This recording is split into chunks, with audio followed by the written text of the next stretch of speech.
एक बार की बात है, विक्रम का ट्रांसफर चंद्रपुर शहर में होता है।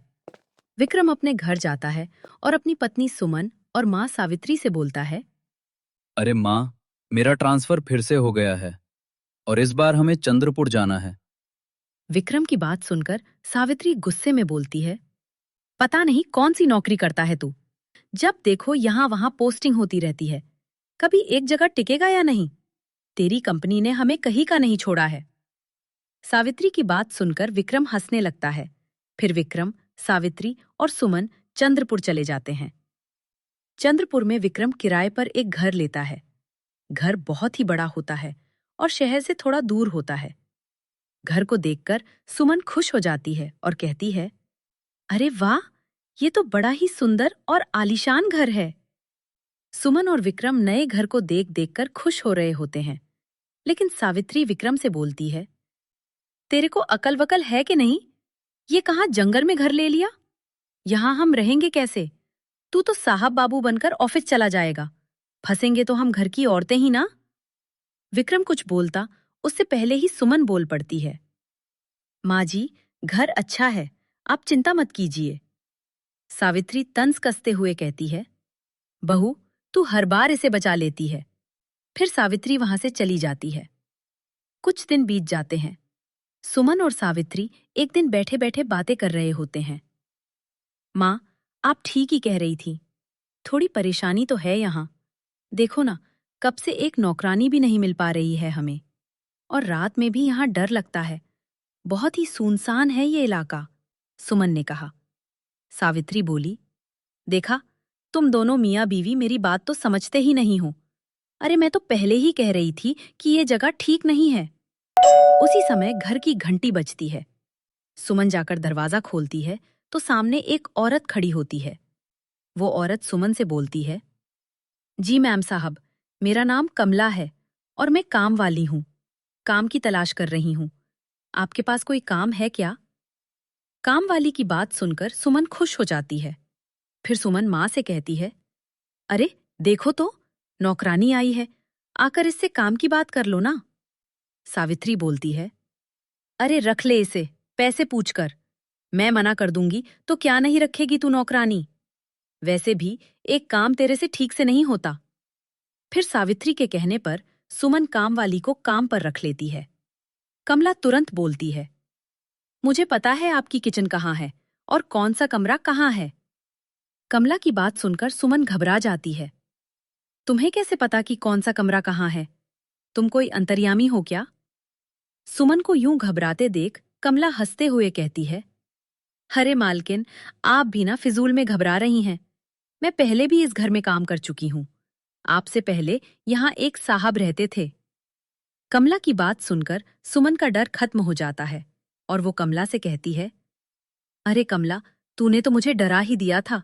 मुझे लगा कोई गड़बड़ है। और सुमन सावित्री के पास जाती है तो सावित्री कहती है, तुम्हारी इसी लापरवाही के कारण तुम्हें डांट पड़ती है। तुम यहाँ क्यों आई? पता है ना काम वाली नहीं है। कहीं कुछ चुरा लिया तो? चलो, अभी उसके पास जाओ और काम करवाकर ही वहां से हटना। सावित्री की बात सुनकर सुमन वहां से चली जाती है। सावित्री मन ही मन बड़बड़ाती है, ये बुढ़िया ना, मन तो करता है इसका गला दबा दूं। मेरे हर काम में इसे गलती के सिवाय कुछ नहीं दिखता। जितनी मर्जी सेवा कर लो इनकी, लेकिन बहुएं तो हमेशा ही खराब होती हैं। सुमन गुस्से में कामवाली के पास पहुंचती है। कामवाली को इतनी जल्दी काम खत्म करते देख वो हैरान रह जाती है। सुमन बहुत सारे गंदे बर्तन देकर गई थी। इतनी जल्दी बर्तनों को साफ देखकर वो कमला से कहती है, कमला, तूने बर्तन साफ भी किए हैं या सिर्फ पानी से ही निकाला है? बड़े तेज हाथ है तेरे तो। फिर कमला सफाई करके वहां से चली जाती है। रात में सावित्री सोने के लिए अपने कमरे में जाती है। अचानक उसे आवाज आती है, हैं? ये कैसी आवाज है और मेरे बेड के नीचे से क्यों आ रही है? सावित्री नीचे झांक कर देखती है और नीचे देखते ही वो घबरा जाती है, क्योंकि बेड के नीचे एक औरत की लाश पड़ी होती है। मर गई रे! अरे, यहाँ मेरे बेड के नीचे लाश है, मुझे बचाओ! सावित्री चिल्लाती है और भागते हुए सुमन और विक्रम के कमरे का दरवाजा खटखटाती है। तुम दोनों यहाँ घोड़े बेचकर सोते रहो। माँ चाहे मर जाए, लेकिन तुम दोनों की नींद नहीं खराब होनी चाहिए, सावित्री चिल्लाती है। सावित्री की बात सुनकर विक्रम उसके कमरे में जाता है, लेकिन वहां उसे कोई नहीं दिखता।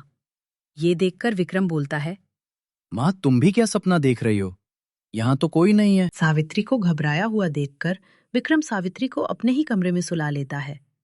फिर कुछ दिनों तक सब कुछ शांत रहता है और सावित्री भी सब भूल जाती है। फिर एक दिन जब कमला काम कर रही होती है तो सावित्री कमला से कहती है, आज कुछ अच्छा बना दे। कमला अजीब सी मुस्कान के साथ कहती है, अरे माँ जी, मुझे तो ऐसा सूप बनाना आता है जिसे पीने के बाद आपको कुछ और अच्छा ही नहीं लगेगा। मैं अभी बना कर लाती हूँ। कुछ देर बाद सावित्री विक्रम और सुमन को अपने साथ हुई सारी बात बताती है, लाश वाली घटना और कमला का अजीब बर्ताव, जिसे सुनकर विक्रम और सुमन भी घबरा जाते हैं। तभी उनकी पड़ोसन मीरा वहां आती है। सुमन उससे पूछती है, मीरा बहन, इस काम वाली के चक्कर में हमारी शांति चली गई है। आप सच सच बताओ, ये क्या बला है? सुमन की बात सुनकर मीरा सुमन को कमला के बारे में बताने लगती है। दरअसल इस घर में एक सेठ रहा करता था। सेठ को अपनी नौकरानी कमला से प्यार हो गया, लेकिन ये बात उसकी पत्नी को पता चली तो उसने इस नौकरानी और सेठ दोनों को मार डाला। सुमन ने पूछा, चलो ये तो ठीक है कि ये कमला वो नौकरानी है, लेकिन वो मालकिन कौन है जिसने अपने पति और कमला को मारा? आपने मुझे उसके बारे में नहीं बताया। मीरा एकदम से गंभीर होकर बोली, वो मालकिन मैं हूं। मैंने अपने पति और उस दुष्ट नौकरानी को मारने के बाद आत्महत्या कर ली थी। ऐसा कहकर मीरा अपने चुड़ैल वाले रूप में आ जाती है। उसे चुड़ैल के रूप में देखकर सुमन घबरा जाती है और घर से भागने लगती है, लेकिन सुमन ज्यादा दूर नहीं जा पाती।